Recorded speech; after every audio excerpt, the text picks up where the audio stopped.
क्या? उच्चारण स्थान, यानी कि किसी भी वर्ण को बोलने की जगह, किसी भी वर्ण को बोलने की जगह के आधार पर, किसी भी वर्ण के उच्चारण के स्थान के आधार पर उन वर्णों का वर्गीकरण, उच्चारण स्थान के आधार पर वर्णों का वर्गीकरण, वर्णों का वर्गीकरण। और उच्चारण स्थान के आधार पर जो वर्णों का वर्गीकरण होता है वो कितने भागों में होता है दोस्तों? सबसे ज्यादा भाग कितने हैं? 10। कितने हैं?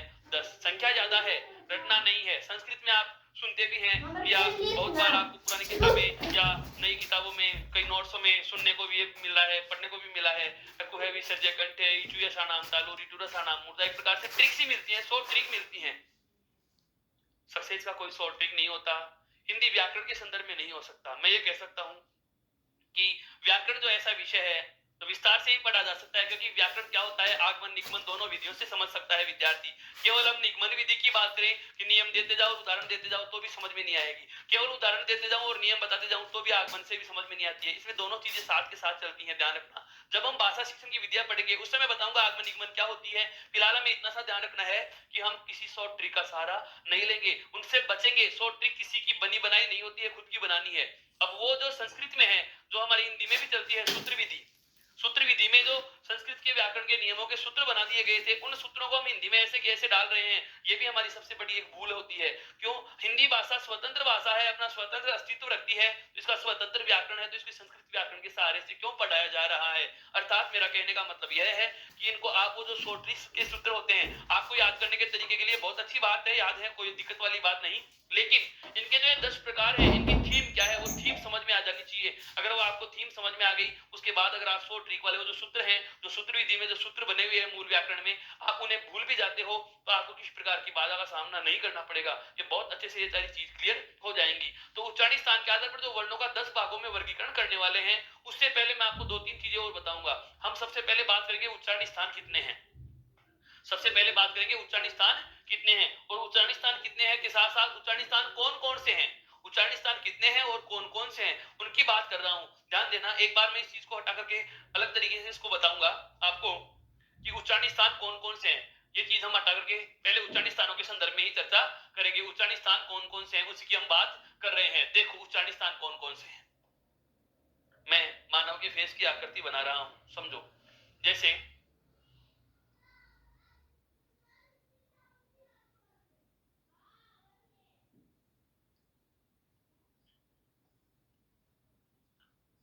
ये मानव के मुख की आकृति है, आकार है। हाँ बिल्कुल, इसको समझना है बहुत अच्छे से।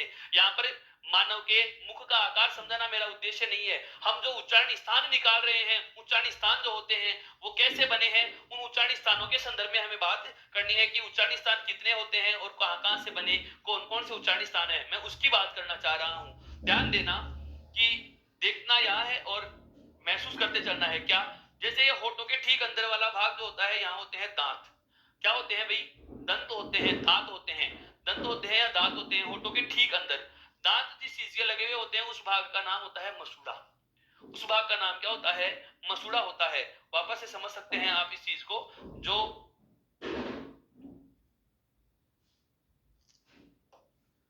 होठ है, होठों के ठीक अंदर वाला जो भाग है वो है क्या? दांत। ऊपर और नीचे के दांत जिस चीज के लगे हुए होते हैं वो वाला भाग क्या कहलाता है? मसूड़े। क्या कहलाते हैं? मसूड़े। यानी कि दांतों से ठीक ऊपरी भाग क्या होता है? मसूड़ा। अब हमें पता भी नहीं चलता कि मसूड़े कहां पर खत्म हो जाते हैं, कि तालू शुरू हो जाता है, तालवा शुरू हो जाता है जिसको हम बोल रहे हैं। तो तालू या मसूड़ों से ठीक ऊपर वाले भाग को हम क्या कहते हैं? तालू। क्या कहते हैं? तालू। तालू जहां समाप्त होता है, कल भी मैंने बात की थी, यहाँ पर नासिका का छिद्र होता है, उसके बाद यहाँ पर होती है घंटी सी लटकी हुई होती है जिसको बोलते हैं काकल। क्या बोलते हैं? काकल बोला करते हैं। मेरा कहने का मतलब यह हुआ कि होठों के ठीक अंदर क्या है? ऊपर और नीचे के दांत हैं। दांत जिस चीज के लगे हुए हैं वो है क्या? मसूड़ा। वो क्या है? मसूड़ा। मसूड़ों के ठीक बाद में क्या आ रहा है? तालू। तालू के बाद में इधर क्या गई? काकल। अब ध्यान दो, इन दांतों के बाद और इस तालू के नीचे क्या होती है? जीभ, जो कहां जा रही है? गले में। जो कहां जा रही है? गले में। बहुत अच्छे से समझ सकते हैं आप हम इसको थोड़ा सा जूम कर लें। अब समझो इसको कि मानव के मुख में या हम सब के मुख में इस चीज को समझना है कि दांत, होठों से ठीक अंदर वाला भाग क्या है? दांत। ऊपर के होठ के ठीक पीछे क्या है? ऊपर के दांत। और नीचे के होठ के ठीक पीछे क्या होते हैं? नीचे के दांत। दांत जिस चीज के लगे हुए हैं उसका नाम क्या लेते हैं? मसूड़े, जिसको मूर्धा कहा जाता है। क्या कहा जाता है? मूर्धा कहा जाता है। मसूड़ों के बाद में पता ही नहीं चलता कि मसूड़े कहाँ खत्म हो जाते हैं और यहाँ पर आ जाता है तालु। क्या आ जाता है? तालु। सबसे पहले क्या लिए? होंठ, होठों के बाद में क्या है? दांत, दांतों के बाद में क्या है? मसूड़े, और फिर क्या है? तालु। तालु के बाद में यहाँ होती है काकल। अब देखो, दांतों के बाद में और तालु से नीचे मसूड़ों की सीध से आरंभ होती है क्या? जीवा या जीभ, जो कहां जा रही होती है? गले में। जो कहां जा रही होती है? गले में। अब हमारा उच्चारण स्थान निकाल रहा हूं, समझो। विचार कहां होते हैं? मानव के मन में। विचार कहां होते हैं? मानव के मन में। अब ये विचार मानव के मन में है। भाषा कब होती है? जब ये विचार भाषा का रूप धारण करके बाहर आएंगे, या मैं कहूं आवाज का रूप धारण करके बाहर आते हैं, तो जिस माध्यम से आते हैं वो माध्यम ही क्या कहलाता है? भाषा। कल की पहले की जो अपनी क्लास हुई थी उसमें हमने बहुत अच्छे से पढ़ा है क्या कि मनुष्य के मन की अध्वन्यात्मक इकाई क्या होती है? विचार। मनुष्य के मन की अध्वन्यात्मक इकाई यानी कि मनुष्य के मन का वह भाग जिसमें आवाज नहीं है लेकिन सोच समझ रहा है, उस भाग को हम किस नाम से जानते हैं? भाव या विचार के नाम से जानते हैं। लेकिन यदि किसी भी भाव को हम बाहर प्रकट करना चाहते हैं तो जिस माध्यम से अपने भावों को अभिव्यक्त करते हैं वो माध्यम ही क्या कहलाता है? भाषा। अब भाषा के लिए तीन आवश्यक चीजें हैं, या तो आप वर्ण के रूप में बोलोगे, या शब्द के रूप में बोलोगे, और वाक्य के रूप में बोलोगे। क्यों? क्योंकि भाषा के तीन ही तो अंग थे, एक तो वर्ण था, एक शब्द था और एक वाक्य था। सबसे पहले हम बात कर रहे हैं वर्ण के संदर्भ में। इसका मतलब कोई भी वर्ण जैसे मन में है, और मन से बाहर आने के लिए हमें कोई भी बात कितनी स्टैंडों से, कितनी जगहों से होकर के बाहर निकल रही है। सबसे पहले कोई भी बात है तो कहां, कौन से जगह पे आ रही है? ये कौन सा भाग होता है? कंठ का। ये कौन सा भाग होता है भाई? कंठ का भाग होता है। इसका मतलब कोई भी बात सबसे पहले हम कहां पहुंचा रहे? कंठ पे पहुंचा रहे हैं। एक चीज, नंबर एक स्थान हमारे पास कौन सा प्राप्त हो चुका है? कंठ। रटना नहीं है, इनका क्रम बता रहा हूं, किस क्रम में उच्चारण स्थान आते हैं। तो सबसे पहले कौन सा भाग आ गया? कंठ वाला भाग आ गया। अब कंठ से हम थोड़ा सा और ऊपर चलते हैं तो यहां पर आते हैं, कौन सी चीज आ गई? तालु। क्या आ गया? तालु आ गया। तालुआ जिसको बोल रहे हो। अब तालु यहां से शुरू हुआ और यहां पर खत्म हो जाता है। वापस से बोल रहा हूं, कंठ। देखो, हृदय में से जो बात आ रही है, मन में से जो बात आ रही है, सबसे पहले कौन सी जगह पे आ रही है? कंठ पे। सबसे पहले कहां पे आई? कंठ पे। कंठ के बाद में नंबर 2 पे कौन सा एरिया आ गया? तालु। कौन सा एरिया आ गया? तालु। अब तालु यहां से शुरू हुआ और यहां पर समाप्त हो गया। तालु जहां समाप्त होता है वहां पर पता ही नहीं चलता कि क्या शुरू हो जाता है? मूर्धा। क्या शुरू हो जाता है भाई? मूर्धा, जिसको सरल शब्दों में आप चाहे तो कह सकते हैं क्या? मसूड़े। क्या कह सकते हैं? मसूड़े कह सकते हैं। मसूड़े। सबसे पहले कौन आया? कंठ। कंठ के बाद में क्या आया? तालु। तालु के बाद में क्या आया? मूर्धा। मूर्धा का दूसरा नाम क्या है? मसूड़े। क्या है? मसूड़े। मसूड़ों के ठीक बाद में यहाँ पर देखो, ये ऊपर और नीचे के क्या है? दांत। दांतों हम क्या कहेंगे? दंत। क्या कहेंगे? दंत। अर्थ के रूप में लिखना चाहो तो क्या कह सकते हो? दांत। अब दांतों के बाद में तीसरा स्थान, चौथा स्थान आ गया। दांतों के बाद में बात कहां आ रही है? ओष्ठ पे। कहां आ रही है? ओष्ठ पे। ये मोटे मोटे स्थान आ रहे हैं, ये चीज ध्यान रखनी है हमने को। सबसे पहले कौन सी चीज लेके आए? कंठ पे। उसके बाद में नंबर 2 पे कौन सा स्थान आ गया? तालु। तालु के बाद में तीसरा स्थान कौन सा आया? मूर्धा। मूर्धा के बाद में चौथा स्थान क्या आ गया? दंत। और दंत के बाद में पांचवा स्थान क्या आ गया?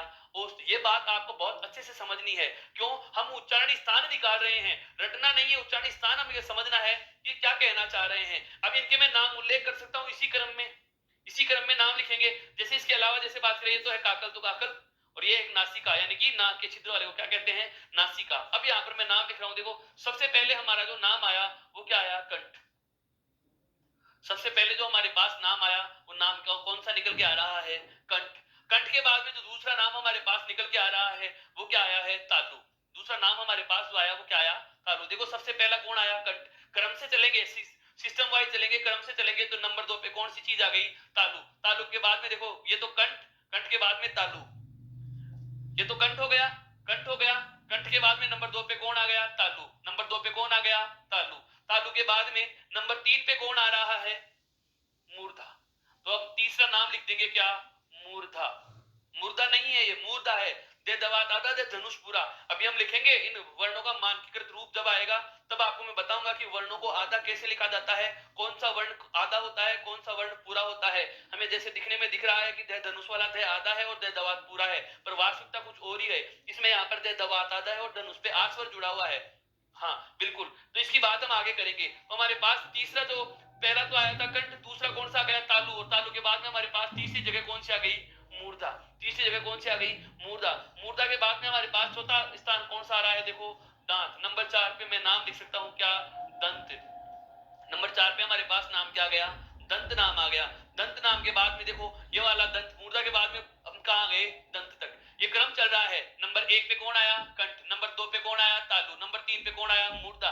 नंबर 4 पे कौन आ गया, दंत। और दंत के बाद में यहाँ पर क्या आ जाएगा, ओष्ठ। ये कौन सी जगह पे आ जाएगा, 5वें पे। अर्थात नंबर 5 पे अपन कौन सा नाम लिखेंगे, ओष्ठ वाला नाम लिखेंगे। कौन सा नाम लिखेंगे, ओष्ठ। यहां तक आपके समझ में आ गया मित्रों, बहुत अच्छे से समझ लो इसको। ये क्रम एक बार आपके जहन में बैठ जाना चाहिए। देखना यहाँ है, महसूस आप अपने फेस में कर सकते हो कि कोई बात है, सबसे पहले हृदय में से आरंभ हुआ तो कहाँ आया, गले का भाग। गले के बाद में कोई भी बात आ रही है तो दूसरा जगह कौन सी आ गई, तालु।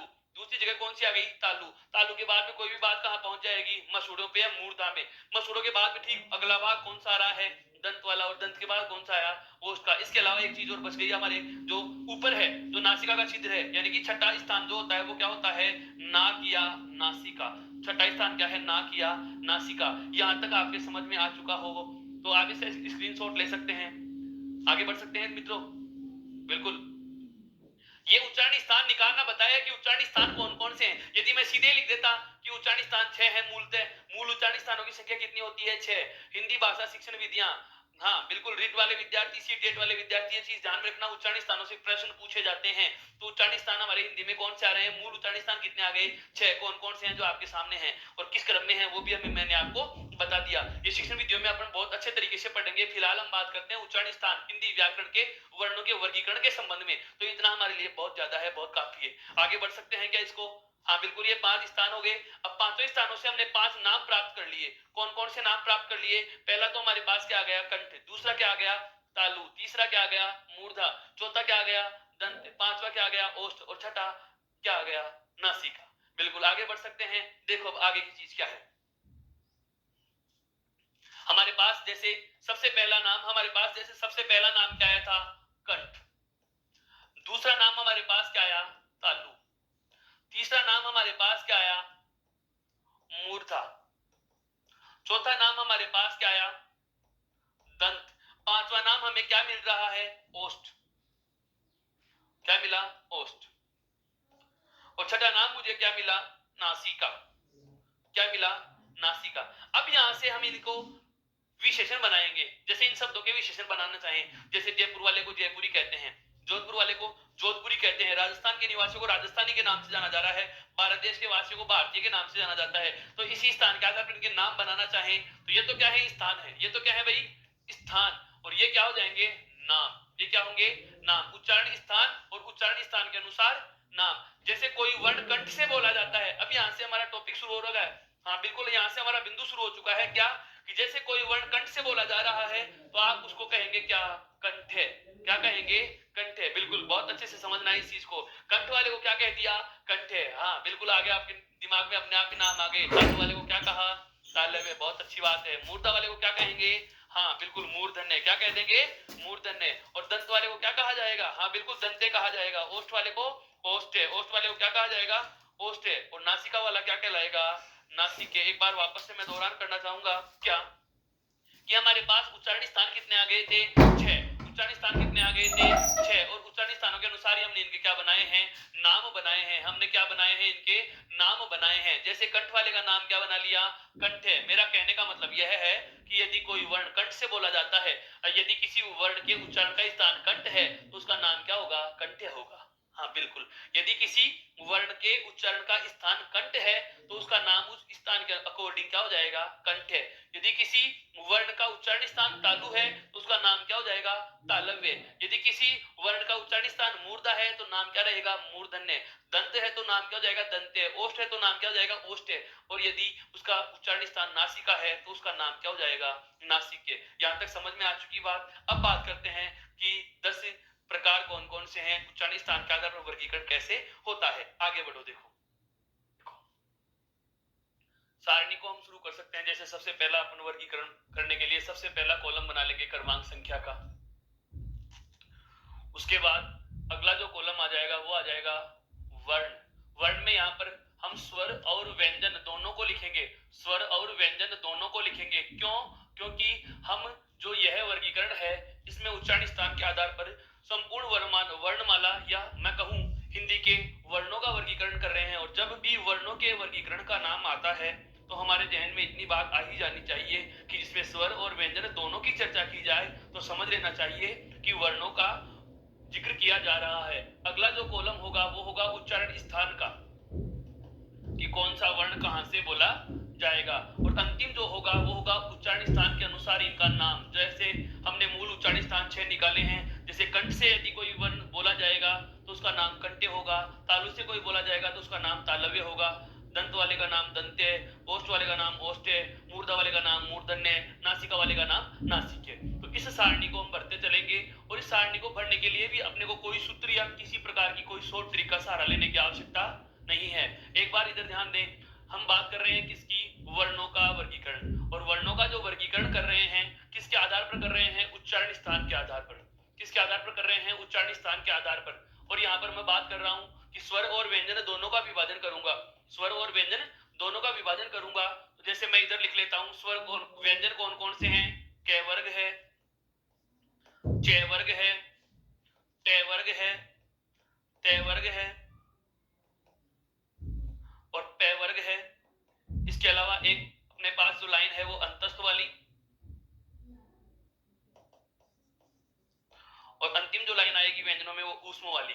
इसके अलावा जो बात करें हम व्यंजनों में तो स्वरों में स्वर कौन कौन से हैं, 11 मैं एक बार यहां लिख देता हूं। 11 स्वर, ए, आ, ई, बड़ी ई, उ, बड़ा उ, री, ए, आई, ओ और औ। ये हमारे पास 11 स्वर और 33 व्यंजन है। इन 11 स्वर और 33 व्यंजनों का हमें क्या करना है, वर्गीकरण करना है। किसके अनुसार, उच्चारण स्थान के अनुसार। जैसे सबसे पहला 1 नंबर पे हम विभाजन आरंभ करें तो वर्ण ले, जैसे स्वरों में से एक समूह उठा लीजिएगा सबसे पहला। तो सबसे पहला स्वर समूह है कौन सा ले लिया, ए और आ, ए और आ। उसके बाद व्यंजनों का एक वर्ग ले लेंगे, सबसे पहला कौन सा वर्ग है, क वर्ग।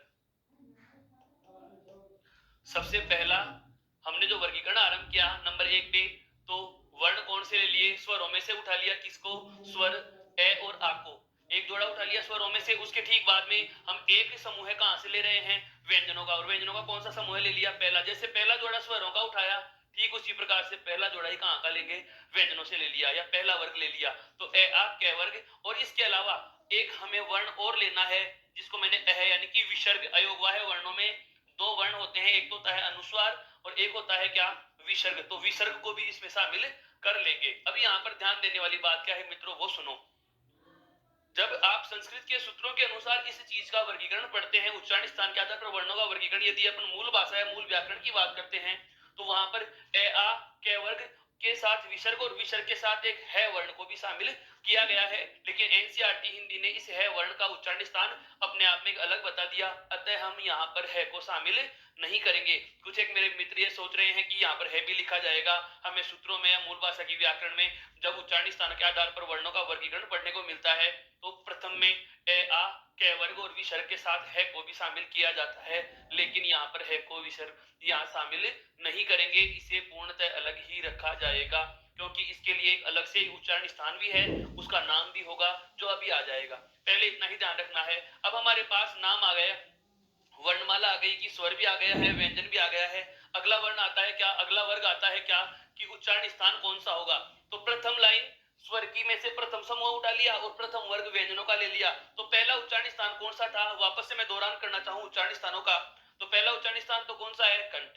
कंठ के बाद में नंबर 2 पे कौन आया था, तालु। तालु के बाद में तालु समाप्त होते कौन आ गया, मसूड़ा। मसूड़ों के बाद में दंत। दंत के बाद में ओष्ठ और ओष्ठ के बाद में बात कहां आ रही है, बाहर। तो इस क्रम को ही दोहराते चलेंगे। तो सबसे पहला नंबर पे कौन आएगा, कंठ। सबसे पहला उच्चारण स्थान क्या है, कंठ। और कंठ वाले को हमें नाम क्या दिया था, कंठ।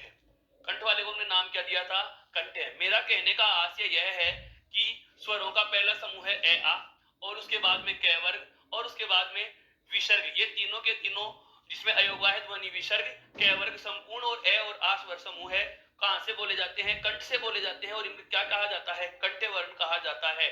अब सवाल किस प्रकार से आता है वो सुन लो एक बार। इसमें हमें दे दिया जाता है कंठ्य स्वर है या कंठ्य स्वर नहीं है। कंठ्य स्वर होगा कौन कौन से होंगे, तो ए और आ में से एक विकल्प होगा और इसके अलावा 3 गलत उत्तर जो किसी भी प्रकार के विकल्प दिए जा सकते हैं। या कंठ्य स्वर नहीं है, कंठ्य स्वर नहीं है तो एक ऑप्शन बना दिया ए का, एक ऑप्शन बना दिया आ का, तीसरा ऑप्शन बना दिया ए और आ दोनों, और चौथा बना दिया नन ऑफ दीज, या उपरोक्त में से कोई नहीं। तो इस प्रकार से हमें इस चीज का ध्यान रखना है। और ये सबसे ज्यादा महत्वपूर्ण बात जो इस उच्चारण स्थान के द्वारा हमें आगे वाले बिंदुओं को सीखने में सहायता मिलती है, वो मैं बता देता हूं। जब हम संधि में व्यंजन संधि और विसर्ग संधि पढ़ेंगे, जब हम संधि में व्यंजन संधि और विसर्ग संधि पढ़ेंगे, तो उस समय एगोस और सैगोस वर्णों का जब योग किया जाएगा, अल्पप्राण महाप्राण का जब योग करेंगे, एगोस और सैगोस का योग करेंगे, तो बहुत बार मैं इनका जिक्र करूंगा कि कंठे स्वर ए हो या कंठे स्वर आ हो, कंठे व्यंजन वर्ग के वर्ग हो।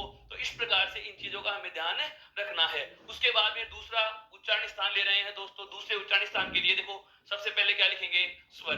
तो ए और आ के बाद में क्या आ जाता है? ई और बड़ी ई। क के बाद में कौन सा वर्ग आएगा? च वर्ग। नियमित लेंगे, कंटिन्यू लेते रहेंगे। ए प्रथम लाइन यदि हमें याद है, और प्रथम लाइन में याद करने का कुछ नहीं है, शुरुआत आरंभ से करेंगे। देखो, सारणी बना ली, सारणी को हमने पढ़ना आरंभ किया, तो सबसे पहले क्या लिया? स्वरों से शुरुआत करी, क्योंकि पढ़ने में भी अपन स्वर और व्यंजन पढ़ते हैं। पहले स्वरों को पढ़ा जाता है, उसके बाद हम व्यंजन पढ़ रहे हैं। तो सबसे पहले मैंने क्या लिखा? प्रथम जोड़ा स्वर समूह लिख दिया, ए और आ का।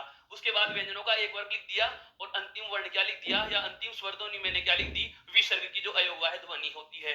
उसके बाद उसका मैंने उच्चारण स्थान क्या लिखा? कंठ। और कंठ को बोला का, कंठ से बोलने के कारण इन वर्णों को नाम क्या दे दिया? कंठ। अब दूसरा जो वर्ग ले रहा हूं, दूसरी जो वर्णमाला का जो अपन वर्ग बना रहे हैं, सारणी का जो दूसरा समूह बना रहे हैं, उसमें स्वरों में से तो क्या ले लिया? ऋस्व ई और दीर्घ ई। क के बाद में कौन सा वर्ण ले लिया? च वर्ग। अब ध्यान देने वाली बात है, हम वर्ग भी उठा रहे हैं व्यंजनों के, और स्वर भी ले रहे हैं, लेकिन अंतस्थ और ऊष्म में से हमने कुछ नहीं लिया। वापस से समझना, क वर्ग में या कंठे वाले वर्ग में हमने क्या लिखा? स्वरों का प्रथम समूह ले लिया, और व्यंजनों का भी प्रथम वर्ग ले लिया। स्वरों का प्रथम समूह ले लिया ए और आ, और व्यंजनों का प्रथम वर्ग ले लिया क वर्ग। इसके अलावा एक अन्य ध्वनि अपने और कौन सी लिखी है? विसर्ग वाली। पहला उच्चारण स्थान कौन सा था? कंठ, जिसके लिए उसका नाम क्या हो गया? कंठे। अब दूसरा स्वर समूह हम क्या ले रहे हैं? ई और दीर्घ ई। और ऐसे ही अब व्यंजनों में से भी कौन सा ले लिया? च वर्ग। अब च वर्ग व्यंजनों का ले लिया हमने, तो इसके बाद में अंतस्थ और ऊष्म वर्णों में से भी हम एक एक वर्ण लेंगे। अब अंतस्थ और ऊष्म वर्ण कौन कौन से हैं, मैं वो चीज एक बार यहां पर लिख देता हूं।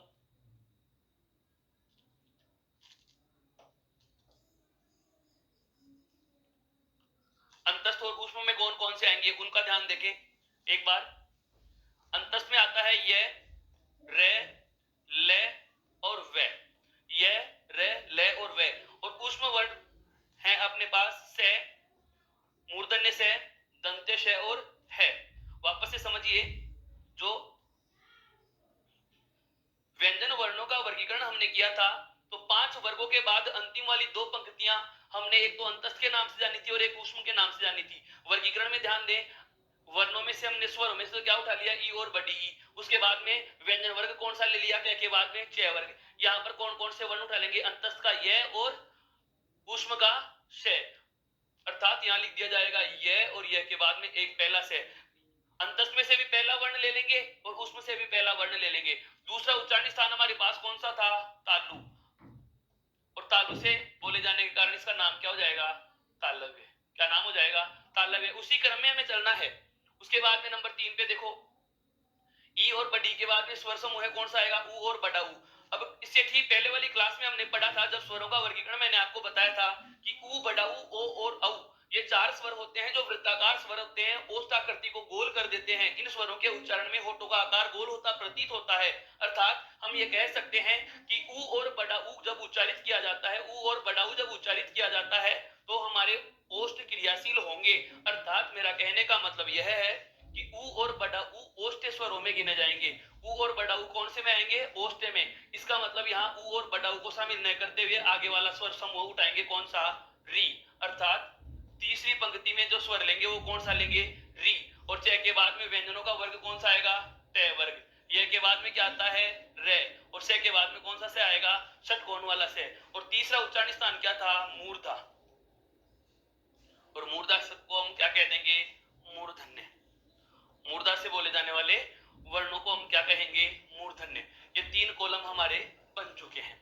उसके बाद में हम बात करें नंबर 4 पे, तो ध्यान देना, री के बाद में ए, आई, ओ और औ को थोड़ी देर के लिए छोड़ेंगे। हम बात करें मूल व्याकरण में। मैंने कल भी आपको इसका जिक्र किया था जब स्वर पढ़ रहे थे, कि मूल व्याकरण में स्वरों की संख्या 13 होती है, जिसमें हिंदी के 11 के साथ साथ 2 स्वर और होते हैं, जिसमें एक तो आता है दीर्घ री, जिनमें एक तो आता है कौन सा, दीर्घ री, और एक स्वर आता है ली। यदि स्वर आपसे पूछ लिया जाए कि दंते वाले समूह में स्वर कौन सा आता है, तो दंते वाले स्वर में जो समूह आता है वो कौन सा आता है, ली स्वर। और व्यंजनों का कौन सा वर्ग आएगा, तय वर्ग। व्यंजनों का कौन सा वर्ग आएगा, तय वर्ग। रे के बाद में क्या आता है, ले। रे के बाद में क्या आता है, रे। और से के बाद में कौन सा से आ जाएगा, दंते वाला से। और ये वर्ग कहां से बोला जाता है, दंत से, और दंत से बोला जाने के कारण इसका नाम क्या होता है, दंते होता है। यहां तक कोई समस्या नहीं है। अब उसके बाद में नंबर 5 पे ए, ऐ, ओ और औ, इन चारों स्वरों का जिक्र बाद में करेंगे। केवल व्यंजनों का लेंगे तो व्यंजनों का बचा हुआ वर्ग कौन सा है, पे वर्ग। व्यंजनों का बचा हुआ वर्ग कौन सा है, पे वर्ग। लेकिन पे वर्ग को जैसे हम लिखना चाहें, पांचवा उच्चारण स्थान में पता है, देखो कंठ, कंठ के बाद में तालु, तालु के बाद मूर्धा, मूर्धा के बाद दंत, दंत के बाद में क्या रहा है, ओष्ठ। और ओष्ठ का नाम आते ही स्वर समूह जो छोड़ रखा है हमने, कौन सा, उ और बड़ा उ। उ और बड़ा उ स्वर समूह लिख दिया जाएगा। और इसके बाद में तय के बाद में कौन सा वर्ग आएगा, तय वर्ग। वह यहां आना चाहिए और है यहां आना चाहिए, उनको नहीं लिखेंगे। केवल इन्हीं चीजों को, उ और बड़ा उ और पे वर्ग को लिखते हुए हम आगे उच्चारण स्थान पे आएंगे। तो इनका उच्चारण स्थान कौन सा है, ओष्ठ। और कहा क्या जाएगा इनको, ओष्ठ। कहा क्या जाएगा, ओष्ठ। यहां तक हम बात करते हैं तो व्यंजनों के पांचों वर्ग कंप्लीट हो जाते हैं। अब एक बार इसको वापस से समझो। ये तो सारणी पढ़ने का एक तरीका था, याद कैसे रहेगी, ये समझ में कैसे आएगी, उस चीज को समझिए। यह क्रम हमें याद रहता है सदैव। क्यों, सबसे पहला उच्चारण स्थान कौन सा था, कंठ। कंठ के बाद में दूसरा कौन सा आया, तालु। तालु के बाद में तीसरा कौन सा आया, मूर्धा। तालु के बाद में तीसरा कौन सा आता है, मूर्धा। मूर्धे को आप कह सकते हैं क्या, मसूड़े। मूर्धा या मसूड़ा। और चौथा उच्चारण स्थान कौन सा आता है, दंत। और पांचवा उच्चारण स्थान क्या था, ओष्ठ। इनका क्रम भी यही था, सबसे पहले कंठ, कंठ के बाद में तालु, तालु के बाद मसूड़ा, मसूड़ों के बाद में दंत, दंत के बाद ओष्ठ। और इन वर्गों का देखो, कै, कै के बाद में चे, चे के बाद में टे, टे के बाद में ते, और ते के बाद में पे। अर्थात हिंदी वर्णमाला में हम जब व्यंजन पढ़ते हैं तो इन वर्गीय वर्णों का क्रम यही होता है। सबसे पहले कै वर्ग पढ़ा जाता है, उसके बाद चे वर्ग आता है, उसके बाद टे वर्ग आता है, उसके बाद ते वर्ग आता है, उसके बाद पे वर्ग आता है। इसका मतलब यह हुआ कि जिस क्रम में उच्चारण स्थान आते हैं उनमें बिना कोई बदलाव किए हम एक एक वर्ग लिखते जाएंगे। पहले उच्चारण स्थान में पहला वाला वर्ग, दूसरे उच्चारण स्थान में दूसरा वर्ग, तीसरे उच्चारण स्थान में तीसरा वर्ग, चौथे उच्चारण स्थान में चौथा वर्ग, और पांचवें उच्चारण स्थान में पांचवा वर्ग। इसके अलावा बात करें स्वरों की, तो पहला समूह है पहले उच्चारण स्थान के साथ, दूसरा स्वर समूह है दूसरे उच्चारण स्थान के साथ। उ और बड़ा उ हम ओष्ठ होने के कारण या वृत्ताकार स्वर होने के कारण इनको ओष्ठ में लिख देंगे। तो उसके बाद में बचा हुआ री कहां आ जाएगा, मूर्धन्य में। और ली कहां जाएगा, जो मूल स्वर है या संस्कृत भाषा का स्वर है, ये कहां लिखा जाएगा, दंत में। चौथा उच्चारण स्थान हमें पता था, वो कौन सा था, नासिका। चौथा उच्चारण स्थान क्या था, नासिका। अब नासिका से कौन सी चीज बोली जाती है वो समझिए। हम विसर्ग तो यहां लिख चुके, अयोगवाह ध्वनियों में विसर्ग का जिक्र तो हम यहां कर चुके। अब बात आती है विसर्ग के अलावा एक अयोगवाह और बच रहा है, जिसका नाम है अनुस्वार। इसका नाम क्या है, अनुस्वार। और अनुस्वार के साथ साथ यदि पूछ लिया जाए कि जैसे कैवर्ग की अण खाली है, चैवर्ग की अण खाली है, टैवर्ग का पांचवा अण या तैवर्ग का पांचवा न और पैवर्ग का पांचवा मैं, जो अनुनासिक के रूप में होते हैं। सभी वर्गों का पंचमाक्षर अनुनासिक के रूप में होता है, या मैं कह सकता हूं कि तद्भव के रूप में अनुनासिक और तत्सम के रूप में अनुस्वार का रूप धारण कर लेता है। तो प्रत्येक वर्ग का पंचमाक्षर जिसको हम अनुस्वार या अनुनासिक से शो कर रहे हैं, तो उसका उच्चारण स्थान क्या होगा, नासिके। और कहा जाएगा इसको, नासिके कहा जाएगा। अर्थात नाक से इनका उच्चारण होने के कारण, नाक से इनका उच्चारण होने के कारण, नाक से उच्चारण होने का संदर्भ यह है कि इनको बोलते समय या इन वर्णों के उच्चारण के समय हवा का अधिकांश भाग नासिका से बाहर आता है, नाक से बाहर आता है। इसलिए इनका स्थान नासिका माना गया और कहा इनको नासिक किया जाता है।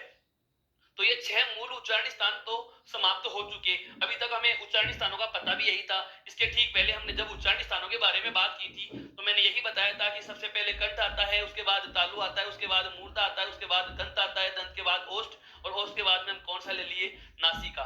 या इन्हीं के अनुसार नाम हो गए कंठे, तालवे, मूर्धन्य, दंते, ओष्ठे और नासिक के। लेकिन अभी वर्णमाला पूरी खत्म नहीं हुई, क्योंकि हम यहाँ पर वर्णों का वर्गीकरण पढ़ रहे हैं। वर्णों का मतलब यह हुआ कि स्वर भी बांटने हैं और व्यंजन भी बांट रहे हैं। अब यहाँ पर स्वरों में कितनों की चर्चा करी है अभी अपन ने, 4 स्वर बचे हुए पड़े हैं। देखो कौन कौन से बचे, एक तो ए और एक क्या रह गया, आई। जो रह गए हैं उनको लिख दीजिएगा, जो भी रहा उसको लिख लेंगे। उसके बाद हमारे पास अगला स्वर समूह है, कौन सा रहा? ओ और औ का रह गया। दो स्वर तो ये रह गए ओ और औ, और दो स्वर रह गए ए और आई। अच्छा, व्यंजनों में कौन कौन से वर्ण बच गए हैं? व्यंजनों में कौन कौन से बच गए हैं तो ध्यान दो। सबसे पहले क वर्ग पूरा हो गया, च वर्ग पूरा हो गया, ट वर्ग पूरा हो गया, त वर्ग पूरा हो गया और ट वर्ग पूरा हो गया। इसके बाद में बात आती है व्यंजनों में अंतस्थ और ऊष्म की। तो अंतस्थ और ऊष्म में देखो, अंतस्थ और ऊष्म वर्ग के प्रारंभिक तीनों वर्ण आ चुके, य रे ल और व नहीं आया तो व को लिख देंगे। यहाँ पर तीनों से आ गए लेकिन है नहीं आया, तो अंतिम वर्ग में या अंतिम कॉलम में हम किसको लिख लेंगे? है को। मैंने बताया भी था मित्रों आपको कि मूल व्याकरण या संस्कृत व्याकरण के जो सूत्र आप बोलते हैं, पढ़ते हैं, हमें जहां भी पढ़ने को मिलता है, देखते हैं कि है को कंठे में लिखा गया है, लेकिन हिंदी एनसीईआरटी की व्याकरण ने इस है का स्वतंत्र उच्चारण स्थान बना लिया है। हिंदी एनसीईआरटी ने इसका स्वतंत्र उच्चारण स्थान बताया है, और वो स्वतंत्र उच्चारण स्थान क्या है उसकी चर्चा करेंगे। पहले यहां तक की सारणी को मैं एक बार वापस से बताना चाहूंगा आपको कि ए और आ प्रथम वर्ग प्रथम स्थान से, दूसरा वर्ग दूसरे स्थान से, तीसरे वर्ग को इसलिए छोड़ा क्योंकि वो ओष्ठ था, फिर री आ गया तीसरे स्थान से, री आ गया चौथे स्थान से, बचे हुए स्वरों को पढ़ने अलग लिख दिया। इनका उच्चारण स्थान अभी हमें पता नहीं है, अभी बताऊंगा कैसे इनका उच्चारण स्थान बनाना है। पांचों वर्गों को क्रम से पढ़ेंगे, उसी क्रम में इनके स्थान भी आते हैं। जैसे पहला स्थान पहले वर्ग में, दूसरा स्थान दूसरे वर्ग में, तीसरा स्थान तीसरे वर्ग में, चौथा स्थान चौथे वर्ग में और पांचवा स्थान पांचवें वर्ग में। इसके अलावा जो एकमात्र वर्ण बचता है अनुस्वार, जिसको हमने कहां से लिख दिया? नासिका से। अब बात आ जाती है क्या कि ए आई ओ और औ का हमें उच्चारण स्थान नहीं पता, कैसे निकालेंगे? इनका उच्चारण स्थान निकालने के लिए हम इधर थोड़ा सा अलग से एक चीज और समझें। देखो,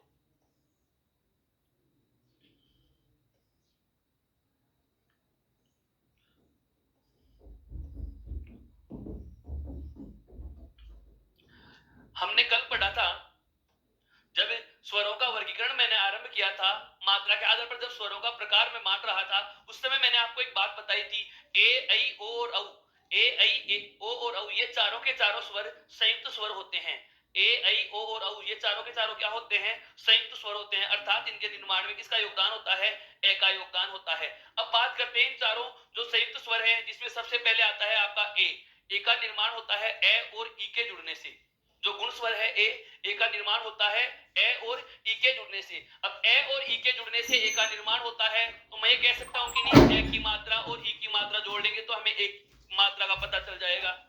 वापस से समझिए इस बात को, ए स्वर छोटा स्वर होता है, ऋस्व स्वर होता है, एक मात्रा का स्वर होता है, अर्थात इसकी एक मात्रा पाई जाती है।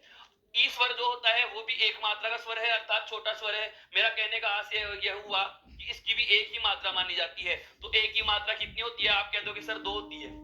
ए की मात्रा कितनी होती है? दो। कैसे पता लगा? क्योंकि ए गुण स्वर है, ए बनता है ए और ई के योग से, ए बनता है ए और ई के योग से। जब ए और ई के योग से ए बनता है, तो ए और ई का स्वर जुड़ने से ए के स्वर की मात्राओं का हमें पता चल गया। अब यदि ए और ई के जुड़ने से आप ए बनाते हो, ए की मात्रा और ई की मात्रा को जोड़ करके ए की मात्रा बना लेते हो, तो मैं ये कहूंगा कि ए और ई का उच्चारण स्थान यदि जोड़ दिया जाए तो ए का उच्चारण स्थान पता चल जाएगा।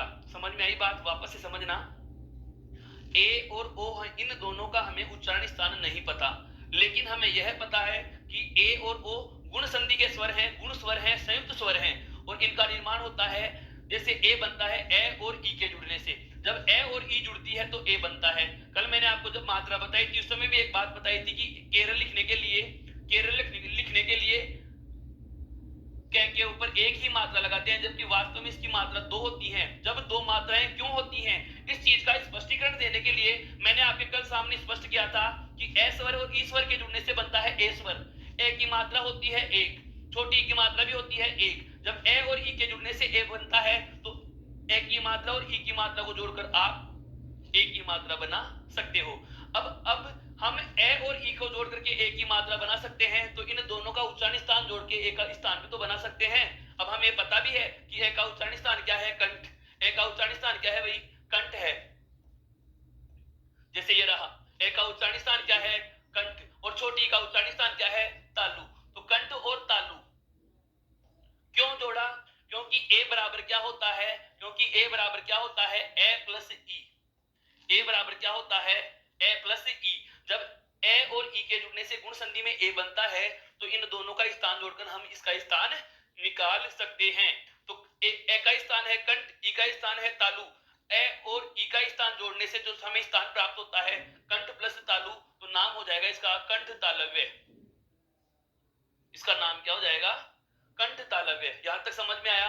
ठीक उसी प्रकार से अब बात करते हैं हम इसकी ओ की, कि ओ का उच्चारण स्थान हमें पता नहीं है, लेकिन कैसे पता लगाएं? जिस प्रकार से ए और ई को जोड़ करके, जिस प्रकार से ए और ई को जोड़ करके हमने ए का स्थान निकाल लिया, ठीक उसी प्रकार से हमें यह भी पता है कि ओ बनता है, ओ स्वर बनता है ए प्लस उ से, यानी कि गुण संधि में जब ए के साथ उ जुड़ता है, या स्वर संधि में हम पढ़ते हैं ए के साथ जब उ जुड़ता है तो बनता है ओ।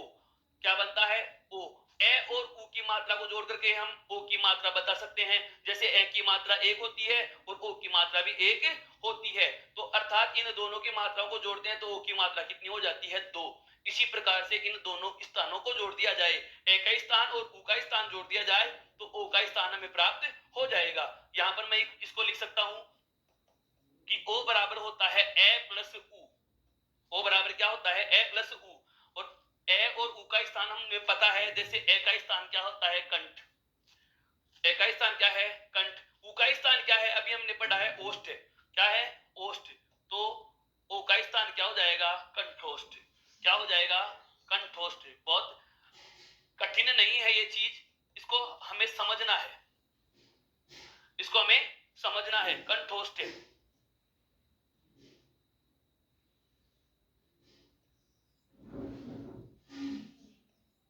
कंठ प्लस ओष्ठ को हम क्या कहेंगे?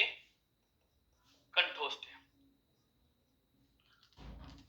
कंठ प्लस ओष्ठ को क्या कह देंगे? कंठोष्ठ। ये कैसे प्राप्त किया? वापस से बता रहा हूं, ए आई ओ औ का उच्चारण स्थान कैसे निकालना है। ए गुण संधि स्वर है, ए का निर्माण होता है ए और ई के जुड़ने से।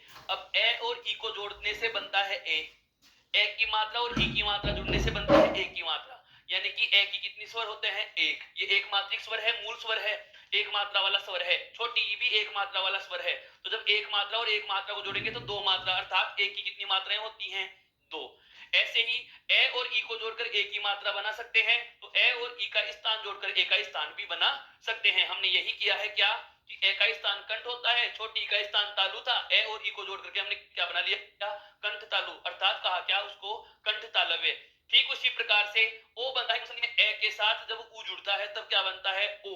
ए के साथ जब उ जुड़ता है तो गुण संधि स्वर क्या बनता है? ओ। अब ए का स्थान हमें पता है कि ए कहां से बोला जा रहा है? कंठ से, और उ कहां से बोला जाता है? ओष्ठ से। तो इन दोनों का स्थान जोड़ दिया कंठ ओष्ठ से, अर्थात इसको क्या कहा? कंठोष्ठ है। और वह जो बोला जाता है वो बोला जाता है मित्रों दंत प्लस ओष्ठ से। कहां से बोला जाता है? दंत प्लस ओष्ठ से, और इसका नाम हो जाएगा दंतोष्ठ। क्या नाम हो जाएगा? दंतोष्ठ नाम हो जाएगा इसका। बहुत अच्छे से देखें इसको। वे का हमें याद रखना है दंत प्लस ओष्ठ से। और जिसकी बात करना चाह रहा था है वर्ण। है वर्ण जो हमारे मूल व्याकरण में, या हम बात करें संस्कृत के सूत्रों में, जब इनको उच्चारण स्थान के आधार पर ये सूत्र हम जब पढ़ते हैं तो हमें पढ़ने को मिलता है कि अकु है विसर्ग कंठे, ए कु है विसर्ग कंठे, अर्थात ए के वर्ग है और विसर्ग कंठ से बोले जाएंगे। मेरा कहने का आशय यह हुआ कि संस्कृत व्याकरण में या मूल व्याकरण में हमें पढ़ने को मिलता है कि है का उच्चारण स्थान कंठ है और का आई से कंठे जाता है, लेकिन हमारे हिंदी व्याकरण में इसको एक स्वतंत्र स्थान दिया जाता है। ये बोला जाता है स्वर यंत्र से। कहां से बोला जा रहा है? स्वर यंत्र से। बात आती है कि स्वर यंत्र क्या है? कंठ से ठीक ऊपर और काकल से ठीक नीचे का जो भाग होता है उसको स्वर यंत्र कहा जाता है। और इस वर्ण का जो नाम है वो है अली जिह्वा। ये नाम आपको ध्यान रखना है। इस वर्ण का जो नाम है वो नाम होगा अली जिह्वा। अली जिह्वा। अब पूरी की पूरी सारणी में हम सारी वर्णमाला लिख चुके हैं। जैसे मैं आपको एक बार परिचय दे रहा हूं कि कौन कौन सी वर्णमाला में कौन कौन से वर्ण कहां लिखे। सबसे पहले बात करते हैं वर्ग के व्यंजनों की। कै वर्ग, च वर्ग, ट वर्ग, त वर्ग और प वर्ग, ये पांचों वर्ग हमने यहाँ पर लिखे लिए हैं। अब जिस क्रम में वर्ग हम पढ़ते हैं, जैसे क के बाद में च के बाद में ट के बाद में त और त के बाद में प, उसी क्रम में देखो इनका स्थान आता है। सबसे पहला स्थान कंठ, दूसरा स्थान तालु, पहला वर्ग पहले स्थान से, दूसरा वर्ग दूसरे स्थान से, तीसरा वर्ग तीसरे स्थान से, चौथा वर्ग चौथे स्थान से और पांचवा वर्ग पांचवें स्थान से। बात आती है स्वरों को कैसे बांटेंगे, तो पहला जोड़ा पहले स्थान से, दूसरा जोड़ा दूसरे स्थान से, तीसरे को आप ओष्ठ में लिखोगे। तीसरे को आप कहां लिखोगे? ओष्ठ में। तो तीसरे को ओष्ठ में लिख देंगे तो उ के बाद में बचा हुआ स्वर आ जाएगा री मूर्धा में, और ली आता है दंत में। ली याद रखना, जिसमें ल आता है उसी में ली भी आएगा। लिरी स्वर संस्कृत का स्वर है, ल के नीचे री की मात्रा जोड़ करके ली स्वर बनाया गया है। तो ल जिस वर्ग में आता है उसी में क्या आता है? ली स्वर भी आता है। और ये कहां से बोला जा रहा है? दंत से। अब बात करें अंतस्थ और उष्म की, तो हमने एक ऊपर छोड़ दिया कंठ वाला वर्ग।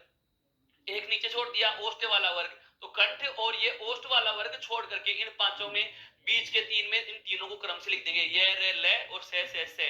अब बचे हुए को सबको अलग लिखो, तो देखो अनुस्वार का तो हमें पता है नासिका या नासिके से होता है।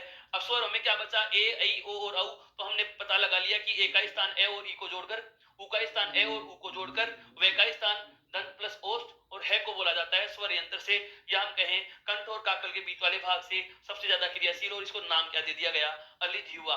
ये उच्चारण स्थान के आधार पर क्या था, वर्णों का वर्गीकरण, जिसमें आपके 11 स्वर भी आ गए, 33 व्यंजन भी आ गए, इसके अलावा 2 अयोगवाहों की भी चर्चा हमने की है।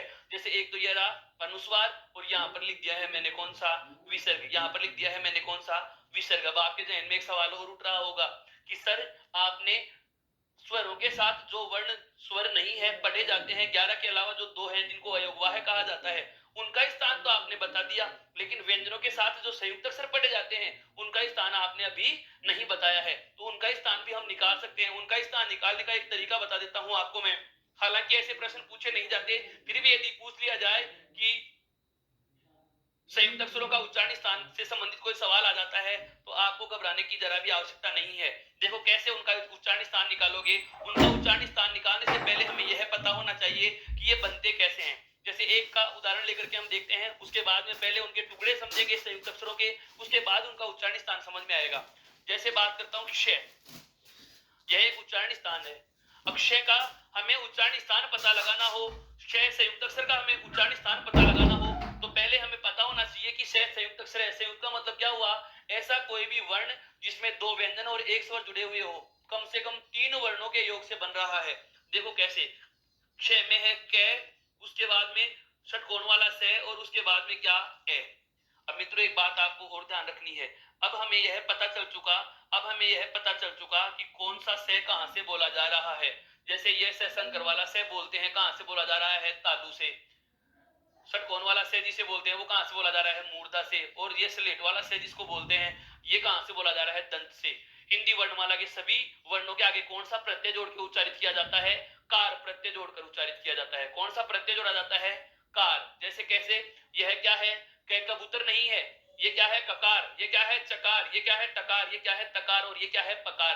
ठीक उसी प्रकार से ये अकार है, ये आकार है, ये इकार है, ये ईकार है, ये रिकार है, ऋकार है, उकार, बड़ा उकार। समझ में आ रहा है। मेरा कहने का मतलब यह हुआ कि चाहे स्वर को बोलो चाहे व्यंजन को बोलो, वो तो हम सीखने के संदर्भ से या याद करने के लिए क्या कर लेते हैं कि क को कबूतर से जोड़ लिया, ग को गाय से जोड़ लिया, च को चरखा से जोड़ लिया, ट को टमाटर से जोड़ लिया। पर वास्तव में ट टमाटर अगर ट टमाटर यही अगर ट टमाटर है तो फिर टमाटर को ऐसे लिखने की आवश्यकता कहां पड़ गई।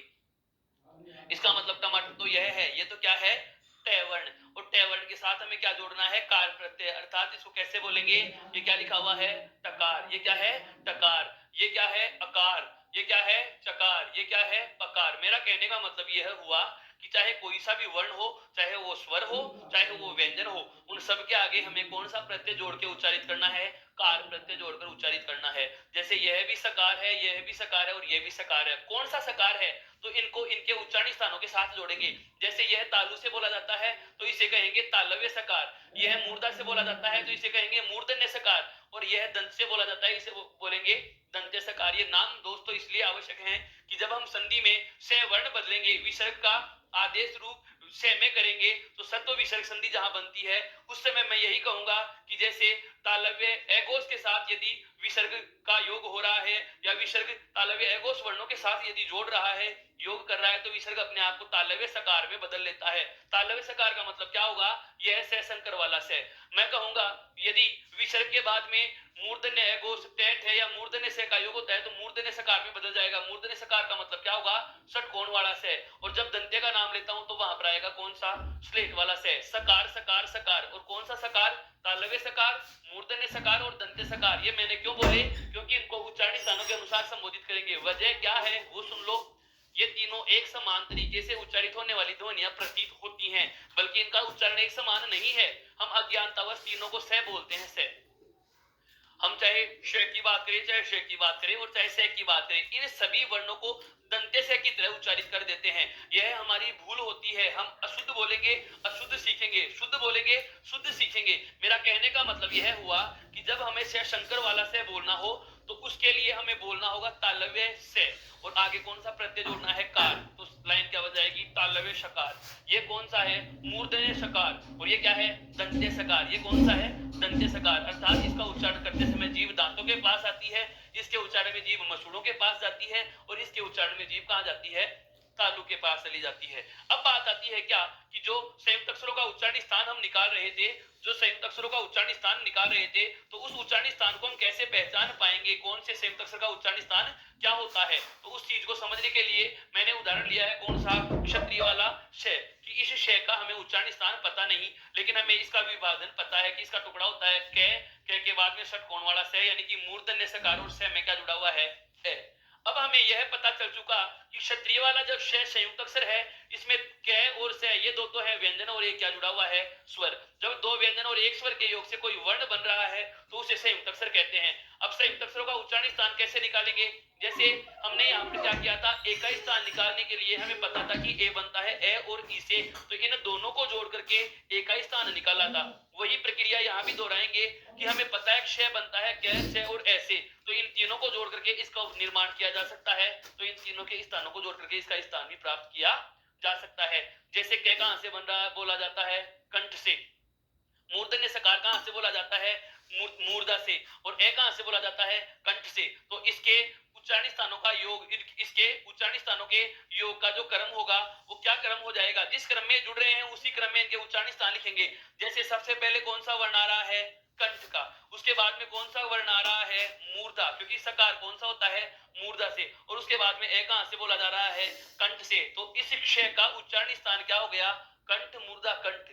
इस क्षय का उच्चारण स्थान क्या हो गया दोस्तों, कंठ मूर्धा कंठ। कैसे हुआ, वापस से सुनिए। हम हिंदी में 4 संयुक्त अक्षर पढ़ते हैं, क्षय, त्रय, जय और श्री वाला श्रेय। श्री गणेशाय नमः में नहीं आता क्या श्रेय, वो। इन चारों संयुक्त अक्षरों का उच्चारण स्थान यदि निकालना हो तो हमें पहले यह पता होना चाहिए कि ये चारों संयुक्त अक्षर बनते किन किन वर्णों के योग से हैं। जिन जिन वर्णों के योग से ये बन रहे हैं उन वर्णों को उनके स्थानों के साथ जोड़ लेंगे, और उन वर्णों का जो स्थान होता है वही स्थान इनका माना जाएगा। उन वर्णों का योग के अनुसार जो नाम बन रहा है उसी नाम से इनको संबोधित किया जाएगा। जैसे हमें पता चला क्षय का विभाजन होता है क, श और ए, तो हमने क्या किया, क मूर्धन्य से और कंठ स्वर ए का स्थान जोड़ दिया, तो क्या जोड़ा, कंठ मूर्धा कंठ। अब इसका नाम क्या हो जाएगा, कंठ मूर्धा कंठे। क्या हो जाएगा, कंठ मूर्धा कंठे, अर्थात अंत में यह प्रत्यय जोड़ते हुए हम क्या कर लेंगे, इसको स्थान का नाम दे देंगे। अब जैसे एक दूसरे वर्ण से और समझो इसको, जैसे मैंने शब्द वर्ण लिखा त्रय, दूसरा संयुक्त अक्षर लिख दिया क्या, त्रय, ये भी संयुक्त अक्षर है। अब इसका उच्चारण स्थान क्या होता है ये हमें नहीं पता, लेकिन हमें यह पता है कि त्रय बनता है तय प्लस रे प्लस ऐसे। त्रय किससे बनता है, तय प्लस रे प्लस ऐसे बनता है। अब तय रे और ए का स्थान यदि जोड़ दिया जाए तो त्रय का स्थान प्राप्त किया जा सकता है। जैसे यह कहां से बोला जाता है, दंत से। तय कहां से बोला जाता है, दंत से। रे कहां से बोला जाता है, मूर्धा से। कहां से बोला जाता है, मूर्धा से। और ए का हमें पता है ये कहां से बोला जा रहा है, कंठ से। तो इसका स्थान क्या हो गया, दंत मूर्धा कंठ। क्या हो गया, दंत मूर्धा कंठ। और कहेंगे क्या, दंत मूर्धा कंठ। क्या कहेंगे, दंत मूर्धा कंठ। इनको आप आगे पीछे मत कर दीजिएगा, आगे पीछे यदि कर देते हैं, जैसे आप ऐसे बोल दो कि मूर्धा दंत कंठ, तो इनका क्रम भी बदल जाता है। मूर्धा का मतलब हो गया पहले आपने रे जोड़ा है, उसके बाद में आपने तय जोड़ा है, जबकि यह क्रम क्या है, एकदम गलत है। वास्तव में मेरी बात समझ में आ गई होगी आपको क्या, कि संयुक्त अक्षरों का उच्चारण स्थान यदि हमें प्राप्त करना है तो पहले हमें यह ध्यान रखना होगा कि संयुक्त अक्षर कौन कौन से वर्ण के योग से बन रहा है। जिन जिन वर्णों के योग से संयुक्त अक्षर बनता है उन्हीं वर्णों का योग करते हुए संयुक्त अक्षर के स्थान का प्राप्त किया जा सकता है।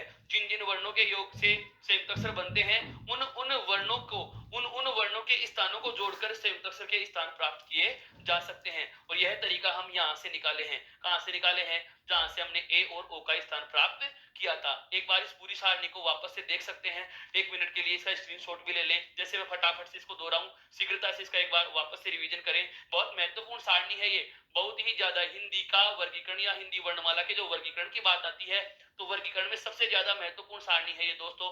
देखो कैसे, सबसे पहले बात करते हैं वर्णों में हम वर्गीकरण करेंगे स्वर और व्यंजन दोनों का।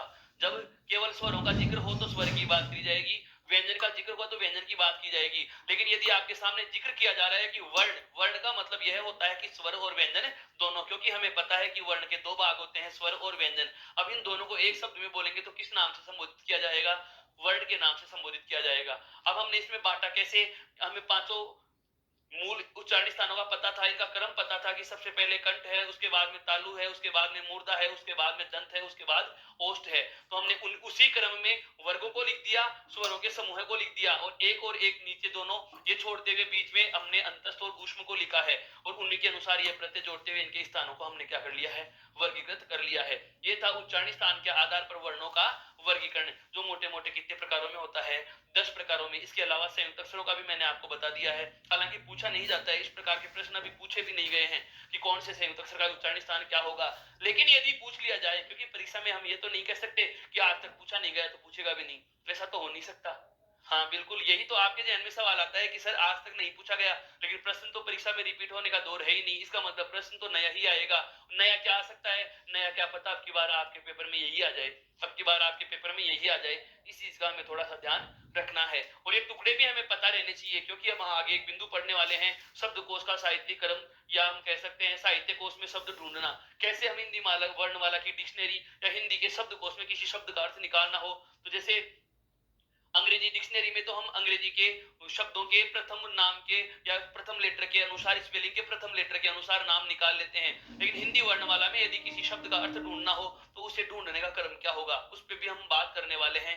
लेकिन उससे पहले एक बार मैं चाहूंगा कि आप इसका स्क्रीनशॉट ले लें, और ये वाली चीज भी आपको पीडीएफ फॉर्मेट में हमारे ई उत्कर्ष ऐप पर आराम से उपलब्ध है, आप वहां से भी इसको प्राप्त कर सकते हो, और इसको आप शेयर और लाइक जरूर करें। बहुत अच्छा मैटर है। इसमें क्या हुआ, हमने जो सूत्र थे उन सूत्रों को हटा दिया है, और हमने इसको वास्तव में प्रैक्टिकली रूप में बनाया है, खुद बनाया है कि वास्तव में जो उच्चारण स्थान है वो कौन कौन से होंगे, कौन सा इनका क्रम होता है, वर्णमाला के वर्णों का क्रम क्या होता है, स्वरों का क्रम क्या होता है, व्यंजनों का क्रम क्या होता है, और कौन कौन से उच्चारण स्थानों को जोड़ जोड़ करके हमने नए उच्चारण स्थानों का निर्माण किया है। ये सारी बात हमें यहाँ से प्रदर्शित हो जाती है। अब बात करते हैं थोड़ी सी और। अब तक हमने बात कर ली स्वर कितने होते हैं, किसे कहते हैं, 11 होते हैं, और किसे कहते हैं जो स्वतंत्र बोले जा रहे थे उन्हें हम स्वर कह रहे थे। वे वर्ण जो स्वतंत्र नहीं बोले गए उन्हें व्यंजन कहा गया। व्यंजनों की संख्या 33 थी, जिनका वर्गीकरण हमने अच्छे से कर लिया। इससे ठीक पहले वाली क्लास में हमने स्वरों का वर्गीकरण किया था। लेकिन जो 11 स्वर हैं और 33 व्यंजन हैं, इन 11 स्वर और 33 व्यंजनों के अलावा भी हिंदी में बहुत सारी वर्णमाला बच जाती है।